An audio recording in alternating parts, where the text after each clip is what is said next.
윤리 1등급으로 함께 가는 동지 여러분들, 자, 수능 특강 윤리 42번째 시간입니다. 오늘 전통 윤리를 마무리 짓는 시간인데요. 여러분들 지금까지 오시느라고 정말 수고 많았고요. 오늘 1시간 선생님과 마무리 잘 지으면서요. 윤리 1등급을 예약하도록 합시다. 자, 그러면요. 오늘 이 시간에는 어떤 내용을 배우게 될지 미리 한번 예고를 드릴게요. 국가, 사회에 이바지하고 자연과 더불어 사는 삶에 대해서 얘기를 할 텐데요. 주로 보자면 그 국가에 대해서 얘기할 때 선생님 파악했을 때요.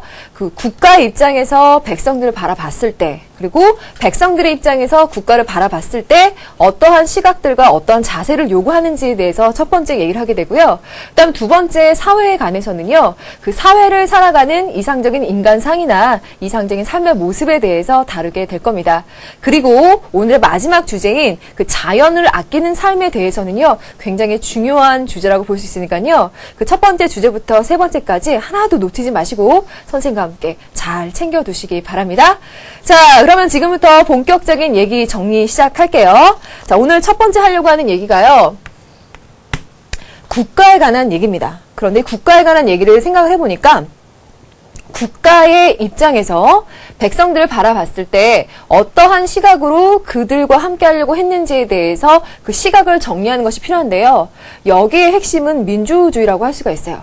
우리가 사회사상에서 민주주의에 대해서 학습을 한 적이 있었는데요. 이런 민주주의의 전통에 대해서 우리는 서구 사회를 생각하기가 쉽죠. 하지만 우리 동양의 전통에서도 이런 민주주의, 민본정치 혹은 위민정신의 사상이 있었다라고 평가할 수 있는데요. 그 첫 번째, 국가가 백성을 바라봤을 때 그러한 백성을 국가의 중심에 두고 그 백성이 국가의 주인이라고 생각했던 위민사상, 그리고 민본사상에 대해서 정리를 해보겠습니다.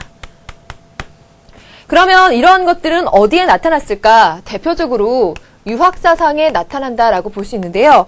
유학사상에서도요. 서경에 보면은 백성이 나라의 근본이 되고 그 근본이 튼튼해야 나라가 평안할 수 있다라고 하는 언급이 나와 있어요. 그래서 이 백성을 나라의 근본으로 생각하는 서경에서의 언급만 우리가 생각해 보더라도 유학사상에서는 위민, 민본사상을 이미 지니고 있었구나라는 것을 찾아볼 수가 있습니다. 자, 그런데요. 그 외에도 우리가 공자나 맹자라고 하는 유학의 대표적인 학자에게서 이 위민 민본 사상을 찾아볼 수 있는데요. 자, 공자가 얘기했었던 통치는 우리가 덕치라고 정리할 수가 있겠죠. 새삼스럽지 않죠. 자, 그러면 이 덕이라고 하는 것은 그 군주가 덕으로서 스스로를 다스리고 수양을 하면서 그러한 백성들을 또 그러한 덕으로서 교화시키고 그 다스리는 정치를 얘기합니다. 이러한 덕치의 사상, 이것을 이어서 백성을 근본으로 하면서도 역성혁명을 인정했었던 우리 왕도정치 여러분들 기억하시죠? 이 왕도정치라고 하는 부분은 백성을 위한 덕치라고 표현을 할 수 있을 거예요. 그래서 이 왕도정치가 상당히 중요한데요. 이 왕도정치라고 하는 것도 지금 말씀드린 대로 백성을 위한 덕치, 백성을 위한 위민, 민본사상이 깔려있는 사상이라고 볼 수 있습니다. 그리고요, 우리 전통윤리 교과서에서는 이런 표현이 나와 있습니다. 여민동락이라.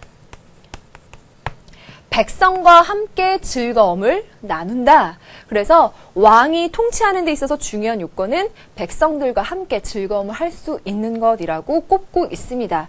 자, 그래서 유학사상의 대표적인 인물인 두 사람에게서 위민, 민본사상을 찾아볼 수가 있었고요.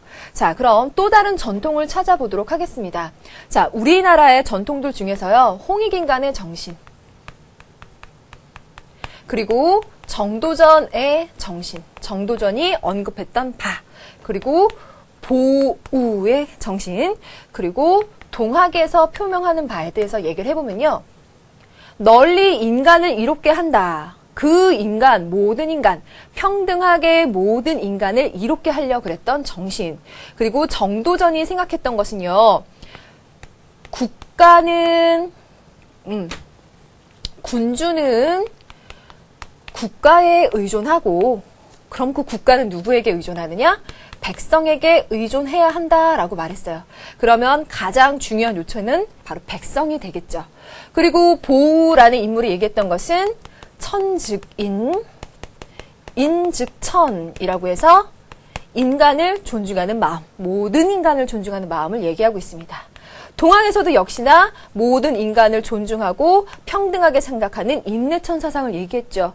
이것들을 통해서 모든 인간들, 백성을 근본으로 삼고 소중히 하려는 정치 사상을 우리가 찾아볼 수 있다라고 말할 수 있어요. 자, 이렇게 첫 번째 얘기를 보니까 국가 입장에서 봤을 때 백성을 소중히 하려는 그 의식들을 찾아보는 그런 면들을 얘기할 수 있었고요. 자, 여기에 이어서 두 번째로 그러면 백성들은 그러한 국가에 대해서 어떠한 생각이나 태도를 가져야 하는지에 대해서 얘기하는 부분을 찾아볼게요. 자, 그 중에서요. 백성과 혹은 국민과 국가의 관계를 얘기할 때요. 자, 첫 번째 충이라는 항목을 빼놓을 수가 없을 거예요. 이 충에 대해서는 우리가 유학자상에서 이미 언급한 바가 있는데요. 마음의 중심이 하나 있는 거예요. 자, 그러면 이 충은 이렇게 우리가 해석을 할 수 있을 겁니다. 그 나의 정성을 다하는 내면을 통해서 적극적인 태도로 대하는 것이라고 우리가 풀이할 수 있고요. 반면에 충 외에 우리가 서라는 항목을 배웠었어요. 서 같은 경우에는 내 마음을 같으려 남과 같게 만들어 보는 거죠. 즉 다른 사람을 헤아리고 배려하는 정신이 바로 서라고 할 수 있겠죠. 그러한 서의 정신은 내 마음을 정성껏 그 내면의 모든 것을 다해서 대하려는 태도에 비해서는 소극적이다라고 우리 윤리, 전통윤리 교과서에서는 해석하고 있는데요. 이 충과 서의 자세를 우리 백성들에게서, 국민들에게서 찾을 수 있을 만한 요소로 얘기를 하고 있습니다. 자, 충과 서 먼저 말씀을 드렸고요. 자, 그 다음 두 번째, 멸사봉공 혹은 선공후사의 얘기가 나오는데요. 이런 거 보면요, 선생님 생각에는 그 공직자 윤리 같은 경우에 이런 걸 제시하면 참 적당하지 않을까라는 생각이 드는데, 사적인 것과 공적인 것을 얘기하는 거야. 공적인 것과 사적인 것. 그랬을 때 무엇이 우선에 있어야 하는가를 명확히 하자는 거거든요. 사적인 것은 배제하고 공적인 것에 헌신하는 마음. 그럼 똑같은 얘기죠. 공적인 것을 먼저, 그리고 사적인 것은 그 후에. 그러니까 우리 그 백성들 혹은 뭐 관직에 있는 사람들이 그 나라의 일을 생각할 때 공적인 것을 더욱 중요하고 우선에 두는 그런 그 자세를 가지자라는 가르침을 갖고 있는 말이 멸사봉공, 선공후사, 그리고 청백리 정신, 이런 것들로 나타나 있다라고 볼 수 있겠어요. 전통윤리에 나와 있는 이런 얘기들을 보면서 여러분들이 이런 단어만 가져다 쓰려면 머릿속에 정리가 잘 안 될 텐데요. 국가를 대하는 백성들, 그중에서도 관직에 있는 사람들이 가질 만한 정신으로 여러분들이 이어서 이렇게 연결을 시켜서 정리해 두시면 잘 얘기가 풀이가 될 것 같아요. 자, 그러면 세 번째 얘기를 해보도록 할게요. 자, 그러면 이런 백성들 국가를 대하는 데 있어서 가장 대표적으로 유학사상에서는 어떠한 태도를 가졌는가라고 보면은요. 유학에서는 가족 공동체 의식이 상당히 강하죠. 그런데 이것을 바탕으로 해서 나로부터 시작해서 국가라고 하는 공동체에 이 의식을 연결시켜서 볼 수 있는 거예요. 그래서 여러분들 수, 신, 제가, 치국, 평천하, 이런 말 상당히 많이 들어보셨죠? 나 자신을 갈고 닦는 수양으로부터 해서 가정, 국가, 천하로 확대가 되어 갑니다. 이 가족 공동체 의식이 바탕이 돼서 이것이 국가로 확대되어 간다라는 거예요. 물론 여기에는요, 그 나와 국가 간에 나름의 뭐 서열이나 관계를 정립하는 모습이 보이기도 해요. 예를 들어서 나라는 사람과 나의 부모라는 존재가 있어요. 근데 그 둘 사이에는 내가 부모에게 효를 다해야 된다라는 덕목이 강조되기도 하죠.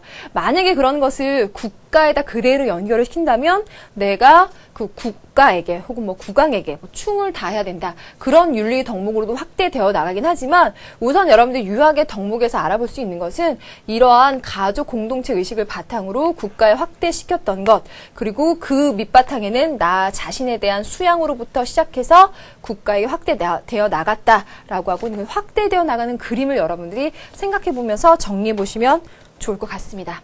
자, 이렇게 해서 지금 첫 번째 얘기한 게 국가에 대한 모습이라고 생각하시면 돼요. 국가에 대해서. 자, 그럼 세 번째는 선생님 나름대로 제목을 붙인 건요. 경제에 관한 주제예요. 경제. 경제관이라고 쓰겠습니다. 지금 하고 있는 것들이 사실은 전통윤리 굉장히 많은 분량의 내용들 그리고 그 단원들 속에 있는 것들을 핵심적인 것들을 이렇게 연결을 지금 시키고 있는 그 작업이에요. 그러다 보니까 쉽게 말할 수 있는 게 아닐 수도 있는데 이런 주제를 그들을 꿰뚫을 수 있는 주제를 잡아서 이렇게 선생님이 연결시켜 드린 거니까요. 이 고리를 잘 잡아보시기 바래요. 자, 경제관을 얘기할 때요. 우선 역시나 육아에서의 경제관은 말 안 할 수가 없어요. 자, 육아에서 얘기하는 경제관념을 생각해 볼 때 중요한 것 중에 하나가 대동사회의 덕목이에요. 여러분들 대동사회에 관해서는 우리가 육아사상 할 때요. 그 지문 자체를 가져와서 학습하면서 굉장히 중요하게 언급한 바가 있습니다. 기억나시죠? 자, 그러면 이 대동사회에서 경제적인 측면에 관해서도 언급을 한 바가 있다. 어떤 부분이 있을까요? 그 나라가 부가 많고 적은지를 신경 쓰는 것보다는 백성들이 형평성 있게 골고루 잘 나누어 가졌는지에 대해서 왕께서는 신경을 쓰시라라고 말했다 그랬어요. 그렇죠? 그래서 부가 형평성 있게 분배되는 모습을 지향했다라는 것에서 경제적인 관념이 분명히 들어가 있습니다. 그리고 이러한 것을 바탕으로 해서요. 단순히 물질적인 풍요로움만을 추구하는 것이 아니라 그 나라의 백성들이 인간다운 삶을 사는 것, 즉 우리가 현대사회에서 생각하는 복지국가, 복지의 삶을 사는 것을 지향을 하고 있습니다.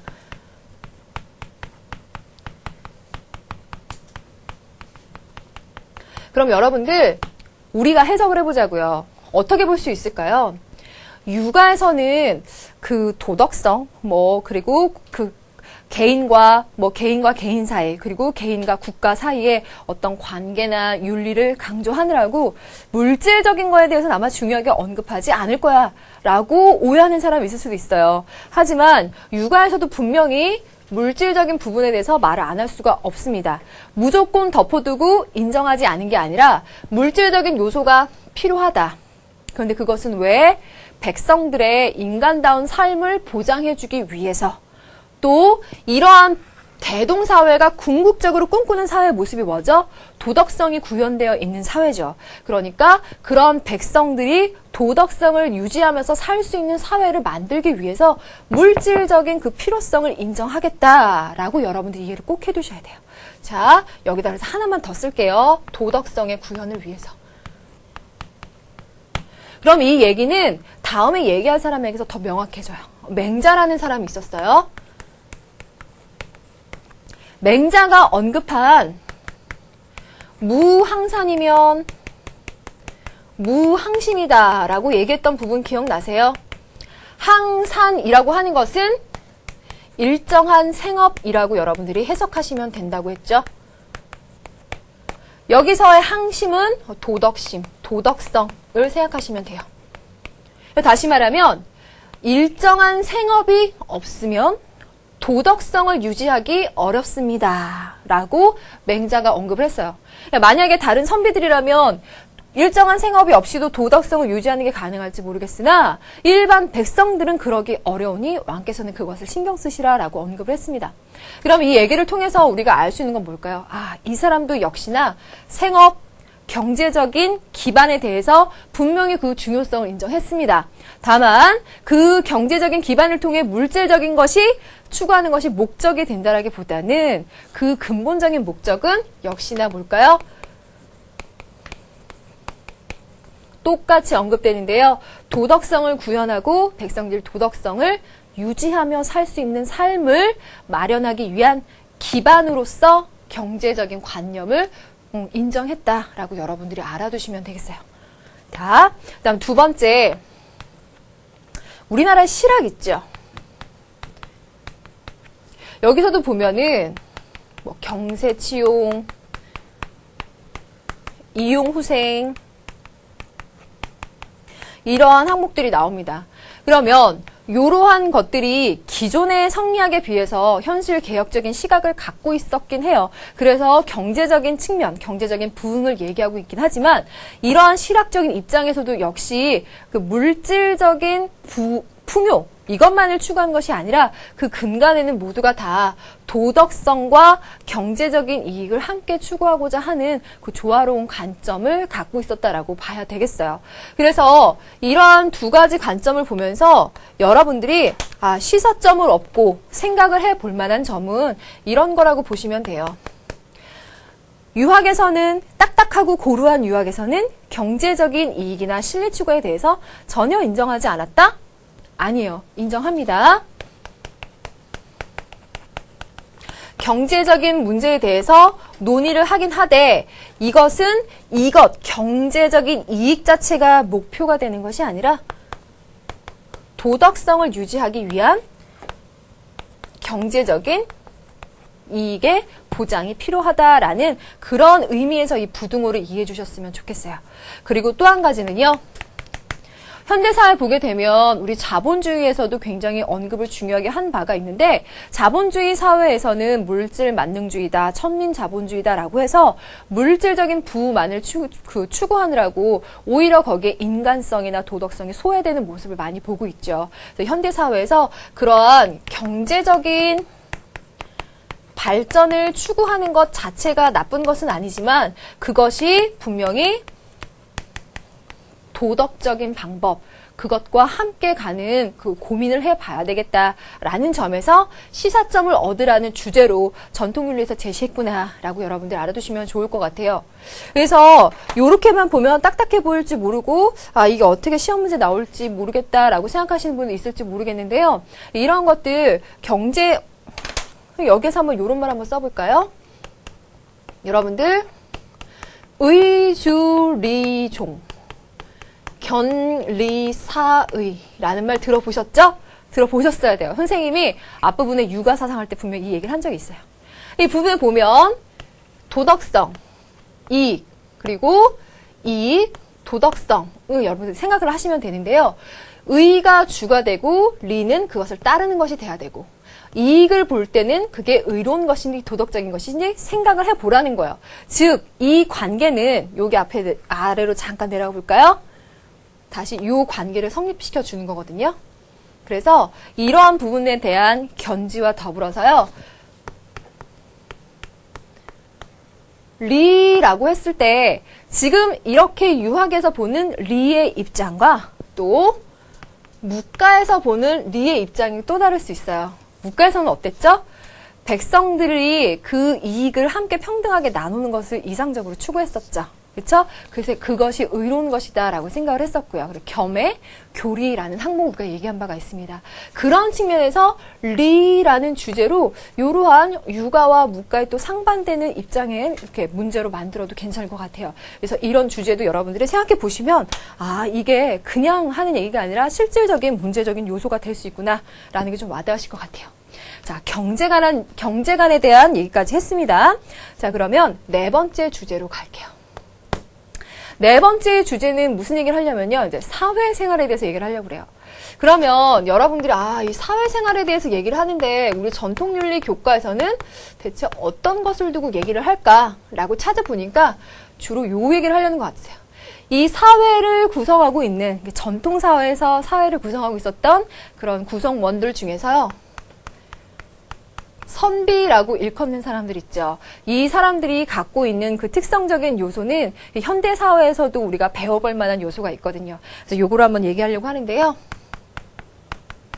우리가 보통 선비라고 했을 때는 그 유학에서의 지식인을 말합니다. 근데 이 지식인들은 자신들의 내면적인 수양과 더불어서 지식을 함께 쌓아가는 그런 그 내면과 외면이 충실한 그런 지식인들을 얘기하겠죠. 그런데 이런 지식인들은요, 단순히 자기의 이익이나 혹은 명예를 위해서 학문을 쌓는 것이 아니라 객관적으로 사회에 나타난 문제점들을 평가하고 파악할 수 있는 객관적인 눈을 가진 그런 지식인들을 얘기를 하고, 또 혹은 그런 과정에서 사회에서 일어나는 잘못된 점을 발견했을 때에는 의원이 나타나서 그 바른 얘기를 할 수 있는 실천하는 지성인과 같은 그런 역할을 해주는 것을 선비라고 우리가 해석하고 평가를 해요.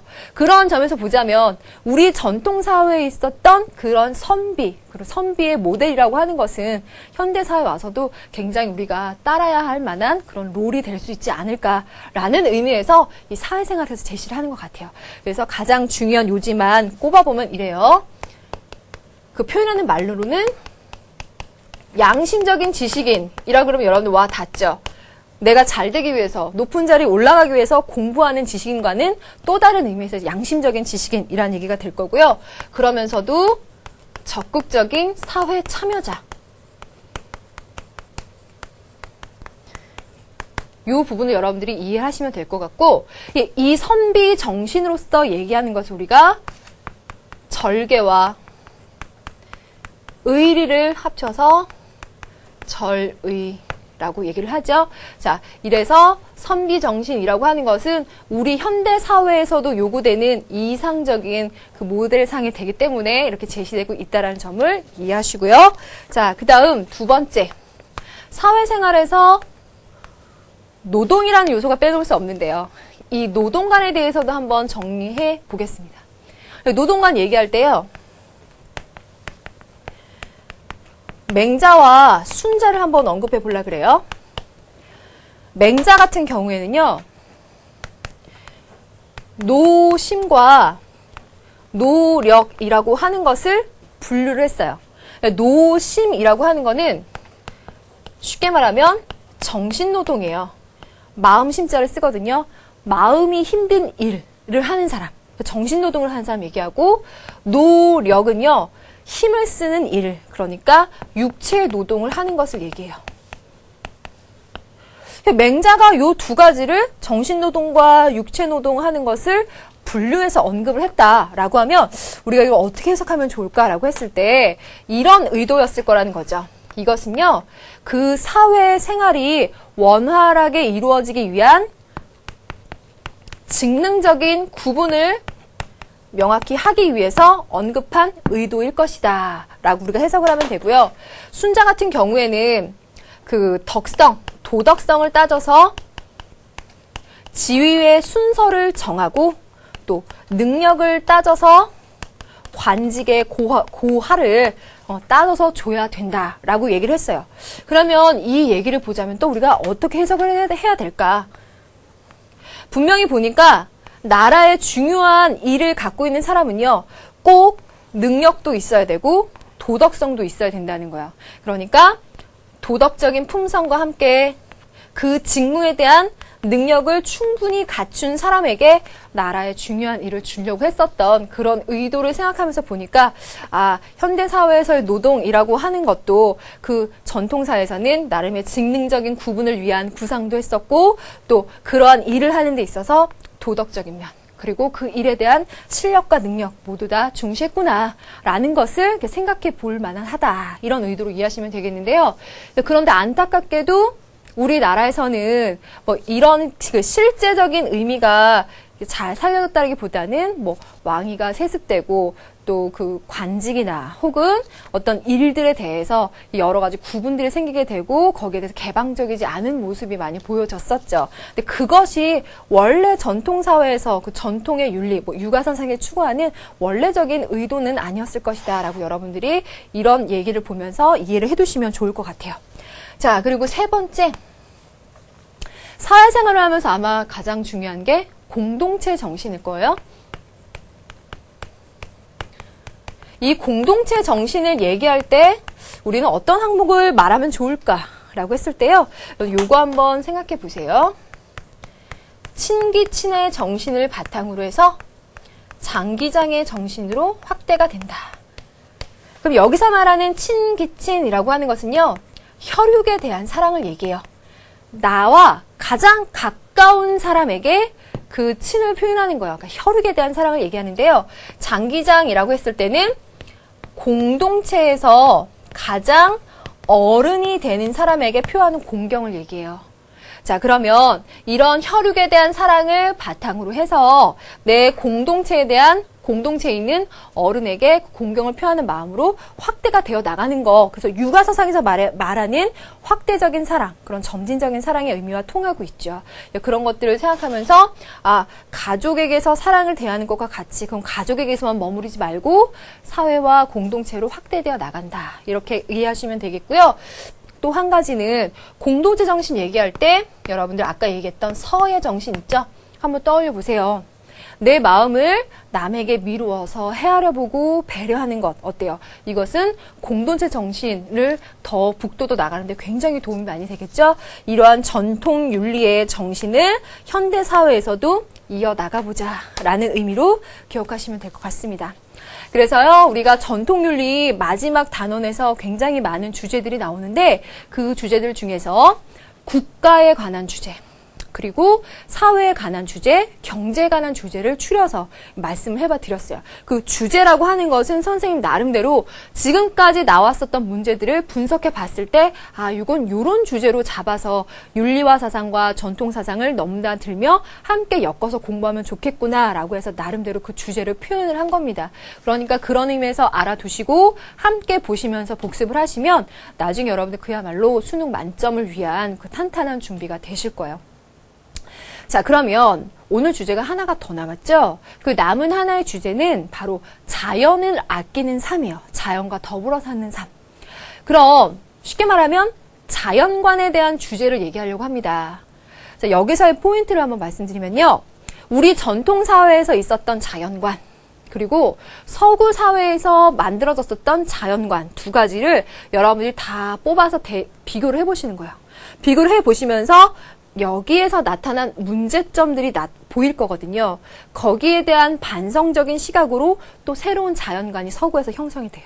요것들에 대해서 그 구도를 알아두시면 되는데 그 서구에서 반성적인 시각, 대안적인 시각으로 나온 이 자연관이 실제 수능에 빈번히 나왔었어요. 그래서 대체 어떤 주제인지 선생님과 함께 정리를 해보도록 하겠습니다.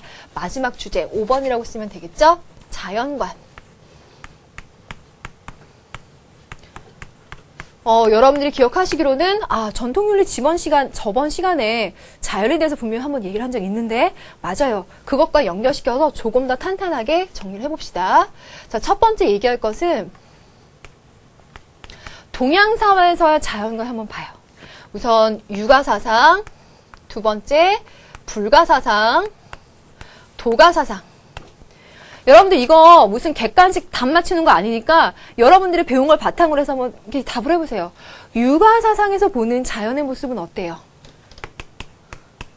자연과 인간이 합일, 즉 조화를 이루면서 그 인간은 자연과 더불어 살아가게 되고 그 자연의 덕으로부터 인간의 도덕성을 발전시켜 나가는 그런 삶을 이상적으로 생각하죠. 그러니까 포인트, 자연과 인간이 더불어 사는 삶, 자연을 소중히 하는 삶을 뽑아낼 수가 있어요. 그럼 불교에서는 어떻습니까? 여러분들 불교할 때 선생님이 불교할 때 영순위로 생각할 만한 가장 중요한 이론 뭐가 있을까요? 바로 인연생기의 법칙이었죠. 이 세상의 모든 것은 원인과 조건과 결과로서 서로 영향을 주고받으면서 만들어진다. 상호 의존성. 그럼 여기에는 인간만이 해당되는 것이 아니라 이 세상에 존재하는 모든 것들이 알게 모르게 서로 원인과 조건과 결과의 영향을 주고받으면서 살아가요. 그래서 우리는 사소한 민물에게조차 소중히 하는 마음, 사랑하는 마음을 가져야 돼요. 그게 바로 자비였습니다. 여기에서도 분명히 자연을 소중히 한다라는 그 사상은 당연히 찾아낼 수가 있어요. 그럼 도가는 어떻습니까? 무위자연의 삶. 자연의 근본적인 법칙을 거스르지 않고 인위적이지 않게 그렇게 살아가는 것. 그 자연 자체가 인간들이 살아가야 되는 그런 롤이 되는 거죠. 그런 점에서 동양사상은 굳이 표현을 하자면 일원적이고 조화론적인 그러한 자연관을 지니고 있다라고 볼 수가 있어요. 여기서 일원적이라고 하는 것은 인간과 자연을 하나로, 둥글게 하나로 조화되어가는 그런 테두리 안에서 봤다라고 이해하시면 되겠습니다. 자, 그럼 반면에 서구 사회에서 보는, 서구 사상에서 발전되었었던 그런 자연의 모습은 어떤 걸까 정리 한번 해볼게요. 자, 먼저 얘기하려고 하는 거는요, 여러분들 플라톤부터 시작을 해가지고 그 이후에 뭐 여러 가지 사상을 찾아볼 수 있겠지만, 뭐 그리스도교, 그리고 근대로 이어졌던 생각들을 한번 뽑아봅시다. 여러분들 플라톤 같은 경우는요, 이원론적인 세계관 기억나시죠? 이데아계와 현상계라고 하는 것을 엄격하게 구분을 하고 있어요. 그리고 그리스도교 같은 경우를 보면은 내세와 현세라고 하는 것도 엄격하게 구분이 되겠죠. 그리고 근대적인 시각에서 보면 이성을 갖고 있는 것, 또 이성을 갖지 않은 야만, 그리고 여성과 남성, 이러한 이분법적인 시각이 고대로부터 계속 자리를 잡아오고 있어요. 그래서 서구에서는 고대 철학으로부터 이 세상을 이분법적으로 보는 시각이 많이 형성되어 왔고 굳건해져 왔는데, 그러한 이분법적인 사고는 인간과 자연의 관계에서도 영향을 주게 돼요. 그래서 인간과 자연 역시 둘로 나눠지게 됩니다. 여기에는 인간이라고 하는 것은 이성을 갖고 있고 혹은 신이 자연을 이용하고 정복하라는 나름의 뜻을 갖고 창조를 해줬다라고 해석을 하죠. 그러다 보니까 이 이분법, 인간과 자연 중에서 우위를 점하는 것은 인간이 돼버리는 거예요. 그 인간은 자연을 정복하게 되는 거죠. 정복지향적인 자연관을 형성합니다. 이 얘기는 워낙에 여러분들이 잘 아실 거라고 믿어요. 그러면 두 번째, 세 번째 얘기로 가볼게요. 자, 두 번째 할 얘기는요, 기계론적인 자연관을 얘기하려고 합니다. 우리 서양의 합리론의 선구자로서 데카르트를 배운 적 있어요?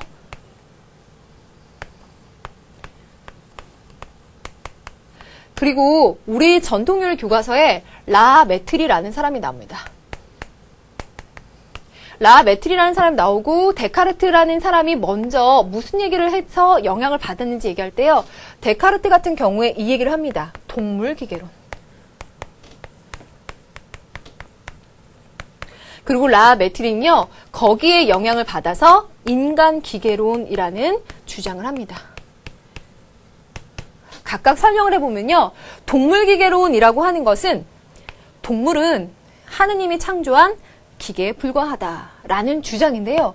거기에 영향을 받아서 라메트리라는 사람이 인간이 갖고 있는 중요한 기능들, 정신적인 기능, 또 그것의 밑바탕이 되는 감각적인 기능들, 이런 것들이 모두 기계론적인, 그 물리학적인 그러한 관점에서 이루어지는 것이다 라고, 그 기계론적인 관점에서 동물이나 혹은 인간의 그 작용을 설명을 하려고 해요. 이런 것들을 통해서 서구에서 전통적으로 발생한 기계론적인 자연관을 하나 지적을 할 수가 있고요. 그리고 세 번째, 환원주의.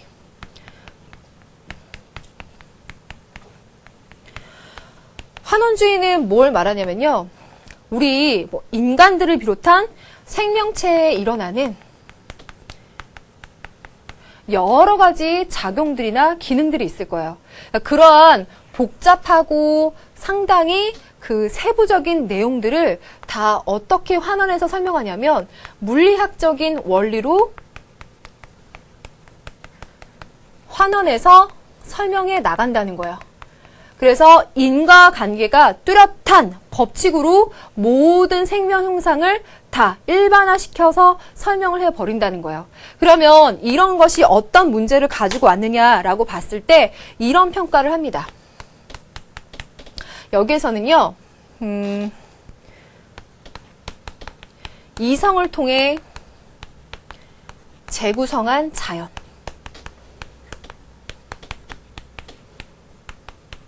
예를 들어 인간이 갖고 있는 이성의 능력을 바탕으로 해서 자연에서 일어나는 현상들을 그 인간의 그 본의대로 설명하려고 하는 그런 오류를 범했다라는 비판적인 시각이 있어요. 이러한 입장들에 대해서요. 그리고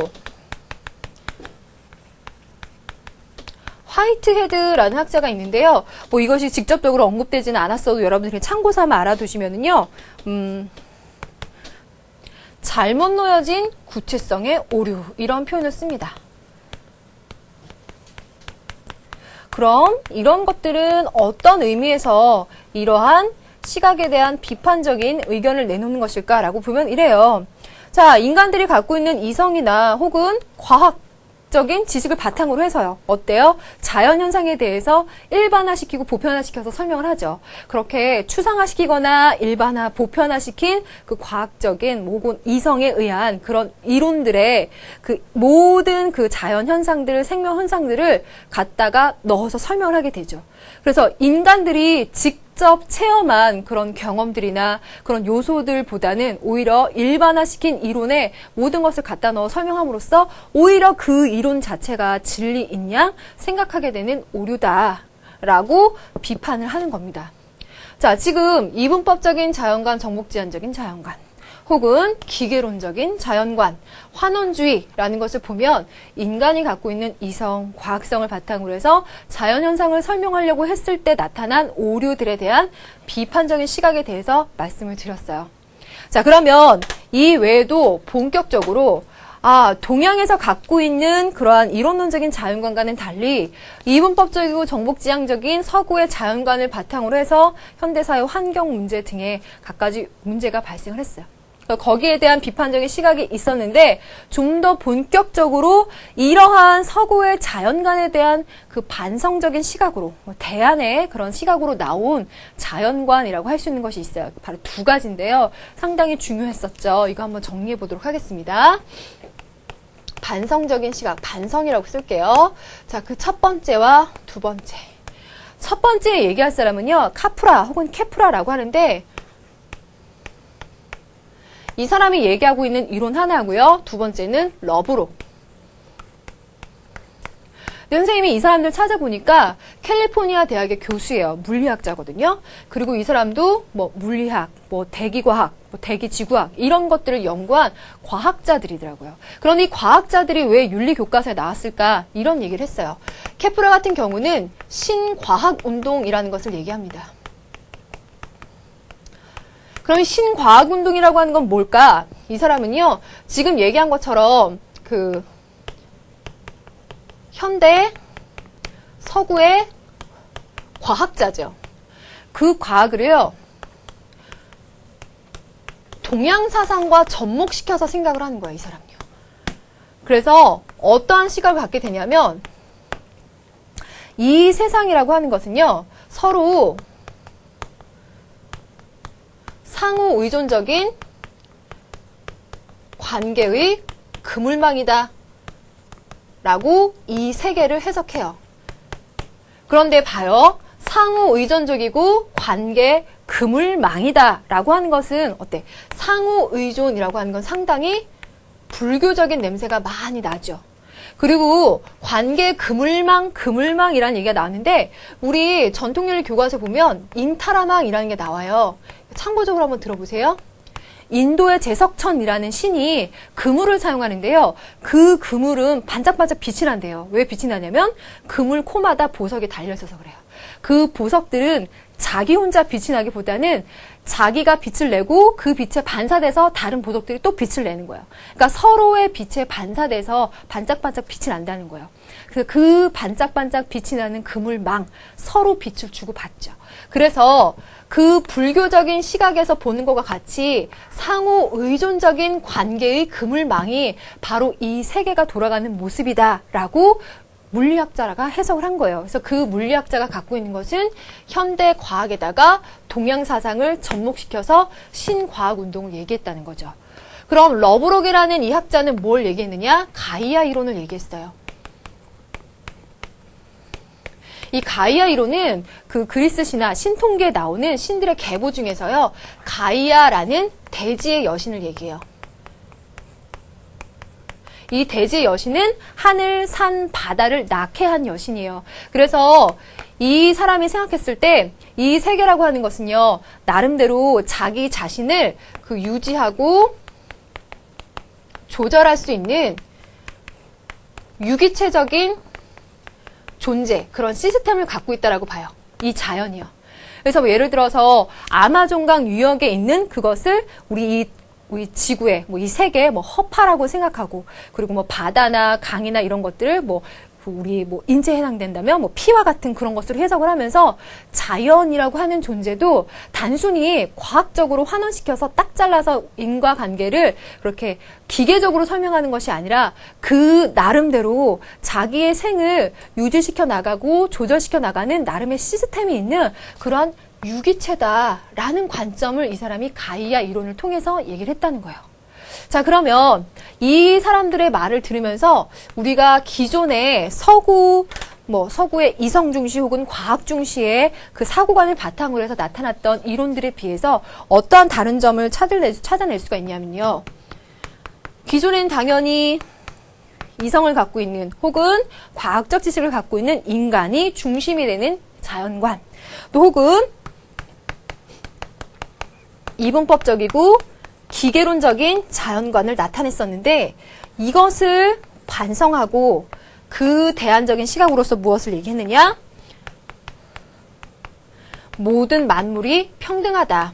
다 자신의 생을 유지하려고 하는 시스템을 갖고 있고 서로 영향을 주고받으면서 살아간다 라고 하는 생각들, 그리고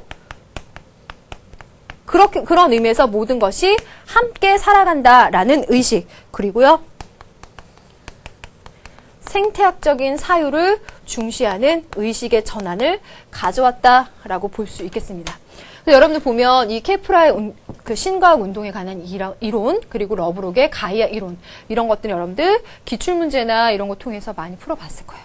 그래서 이러한 것들이 나오는 것은 생뚱맞게 나오는 것이 아니라, 자, 그 앞에 한번 볼게요. 자, 보시면 서구에 나타났었던 잘못된 자연관에 대한 반성적 시각이고, 그리고 그 근원을 찾아가 보면 이상하게도 동양적인 사고에 영향력이 많이 끼쳐 있고 불교적인 냄새들도 많이 들어가 있더라. 그래서 오히려 동양에서 생각하는 이론적이고 조화론적인 자연관에서 더 많은 그 시사점을 찾아가는 것 같죠? 이런 것들 여러분들이 그 흐름을 전체적으로 보시면은요, 이거는 꼭 전통윤리의 어떤 단원을 떠나서 여러분들이 지금까지 배운 동양, 서양 사상을 넘나들면서 그걸 자연관이라는 주제로 탁 엮어봤을 때 걸려드는 새로운 그런 관점들이에요. 그러니까 여러분들은 한 차원 많이 올라서 있다라고 보시면 돼요. 자, 그럼 여러분들 우리 전통윤리에서 마지막 주제에 대해서 이렇게까지 정리를 해봤습니다. 꽤 많고 중요한 내용들이었죠. 그래도 잘 요약해서 말씀드리려고 노력을 했는데요. 선생님과 마지막 단계 어떠한 중요한 내용이 있었는지 콕 짚어보면서 여러분들과 함께 복습해 보도록 하겠습니다.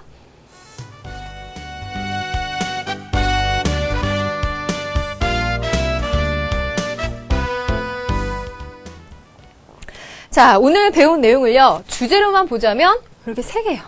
3개인데 정치와 통치관이라고 보시면 돼요. 혹은 여기다가 국가관이라고까지 생각하시면 되겠죠. 그리고 경제관, 자연관, 이렇게 선생님 나름은 제목을 붙였었는데요. 이 두 가지는 주로요, 우리 전통사상에서 도가나 불가에서 이러한 언급을 하는 건 찾아보기가 힘들어요. 어디? 육아에서 찾아보기가 용이하죠. 육아에서 얘기하고 있는 정치나 통치관, 국가관에 대해서 얘기를 해보자라고 했을 때 육아에서 민본주의적이고 그리고 민본 하려고 하는 그런 민주적인 그런 사상들을 찾아보시면 좋을 것 같은데요.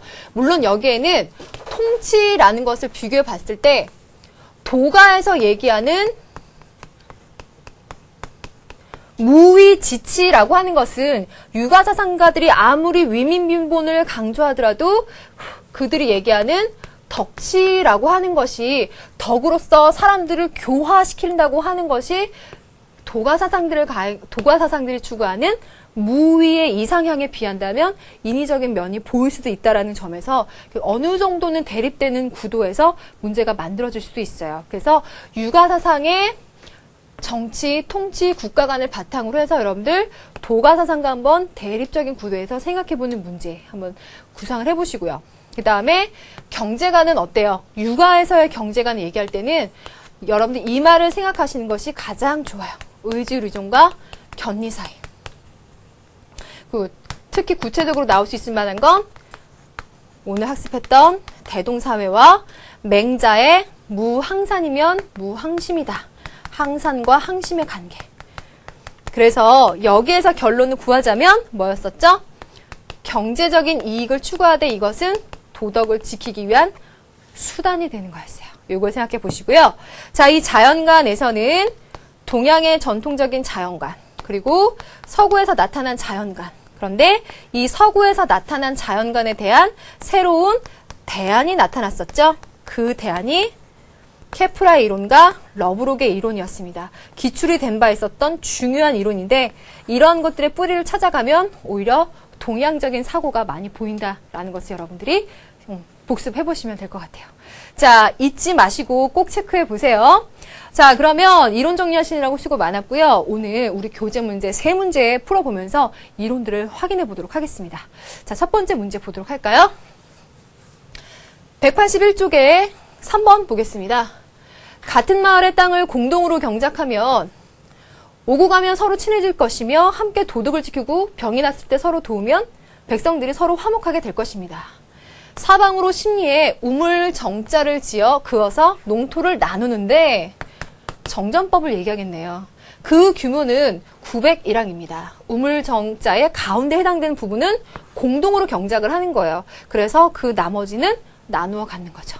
그래서 지금 여기에 정자가 나왔죠? 가운데 부분은 공동으로 하고 이것을 나눠주는 거예요. 그러한 정전법을 얘기했다. 그러면은 뭐 맹자가 얘기했다라는 얘기도 나오고요. 또 정약용이 얘기한 이러한 그 토지에 대한 그 생각이 우리 전통윤리 교과서에 나오기도 하거든요.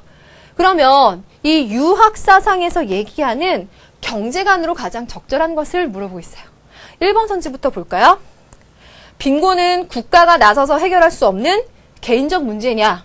그렇게 말하지 않겠죠. 국가가 나서서 백성들의 인간다운 삶을 보장해 주라고 하는 것이 대동사회나 무항산, 무항심의 사상이 이미 나와 있었어요. 틀렸습니다. 그럼 2번. 경제적 부를 추구하는 것은 악한 것이므로 이를 금해야 한다라고 하는 것은 육아사상에 대한 오해죠. 그럼 3번이요. 상공업을 발전시킴으로써 경제 성장과 사회 복지를 달성해야 된다라고 하는 것은 그 육아 자체 이론이라고 하기는 어렵고요. 4번으로 가겠습니다. 국가는 백성들의 삶이 안정될 수 있도록 생업을 보장해 주어야 한다라고 하는 것이 뭐 실학이든 그 실학 이전에 우리가 근본적으로 유학 사상의 전반적인 측면에서 얘기할 수 있는 그런 경제관이라고 볼 수가 있겠습니다. 그래서 생업을 보장해서 삶이 안정되는 것이 도덕적인 삶을 보장해 주는 방법이다라는 그 뉘앙스죠. 그래서 4번이 정답 되겠고요. 5번 보겠습니다. 도덕적인 삶을 경제적 번영을 위해서 필요한 요건으로 간주되어야 된다. 이런 거에 학생들 꼭 틀려요. 그러니까 도덕적인 삶은 경제적 번영을 위해 필요하다라는 걸 보면은요. 이 도덕적인 삶이 지금 경제적인 번영이라고 하는 목적을 위한 수단이 되고 있어요. 그런데 본래적인 의미는 어때요? 도덕적인 삶 자체가 목적이 돼야 되고요. 그걸 유지하기 위해서 항산이 필요한 거잖아요. 이게 수단이 돼야 되는 거거든요. 요 관계를 잘못 말했어요. 그래서 5번이 틀려요. 꼭 유의해서 봐두세요. 5번 선지. 자, 그럼 다음 문제 볼게요. 다음 문제 보시면 다음 동양 사상가의 자연관만을 보기 위해서 있는 대로 고른 것은 했는데요. 하늘이 음향과 오행으로 만물을 낳고 변화시키는데 기로서 형체를 이루고 여기에 또한 이를 부여한다. 이것은 마치 하늘이 명령하는 것과 같다. 이러한 원리를 따라서 사람과 사물이 생겨날 때 각각 부여받은 이를 통해서 양과 음의 이치 그리고 오상의 덕이 생긴다라고 하는 유학에서 말하는 자연관을 물어보는 거겠죠. 그럼 기억선지 볼게요. 자연은 아무런 목적도 간직하고 있지 않느냐. 절대 그렇게 보지 않겠죠. 그 도덕적으로 해석을 할 거예요. 니은, 인간을 포함한 만물이 모두 본래적인 가치를 갖고 있다라고 그 가치를 평가해 주죠. 그 다음 디귿번, 인간과 자연이 조화를 이루어 하나가 되는 경지를 추구한다. 천인합일. 그럼 리을번, 인간이 자연의 도를 본받아 다른 인간과 존재들에게 사랑을 베풀어야 한다라고 보고 있어요. 그러면 앞에 선지에서 얘기한 것처럼 자연이라고 하는 것을 도덕적인 의미로 해석을 하게 되는 거죠. 그 자연의 도를 인간이 근본으로 삼아서 다른 인간과 존재들에게 사랑을 베푸는 그런 덕을 본받는 것, 이렇게 해석을 하시게 되면 도덕적인 의미로서 해석 가능하죠. 리을까지 넣어주시면 되겠습니다. 자, 그럼 우리 이제 마지막 문제 풀어보면 되겠네요. 자, 마지막은요, 역시나 주제 어떻습니까? 자연관입니다. 다음 사상의 자연관의 특징으로 가장 적절한 것은, 여러분들 이게 실제 수능에 나올 수도 있다 생각하고 지문 한번 잘 보세요. 많은 동물들이 인간들을 능가하는 행동에 교묘함을 보이지만 그 동물들이 다른 면에서는 전혀 그러한 교묘함을 보이지 않는다. 따라서 동물들이 우리보다 잘하는 것이 있다는 사실로 그들이 정신을 갖고 있다는 증명은 될 수가 없다. 동물들은 정신적인 능력이 없다라고 보고 있는 것 같죠? 왜냐하면 만일 그러하다면 동물들은 우리 중 누구보다도 많은 정신을 갖는 셈이 되고 우리보다 더 모든 일을 더 잘할 것이기 때문이다. 오히려 그것은 동물들이 정신을 전혀 갖고 있지 않고 자연이 온갖 기관의 배치에 따라 활동하고 있는 증거다. 이거는 동물 기계론에 관한 얘기예요.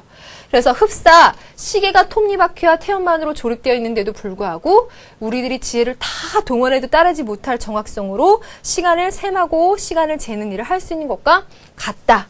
그래서 글에 있어서는 상당히 논리성이 있지만 여기서 보여지는 요지는 동물이라고 하는 것은 인간들보다 하등하게 정신을 갖고 있지 않다라는 점을 이렇게 평가하고 있습니다. 동물기계론.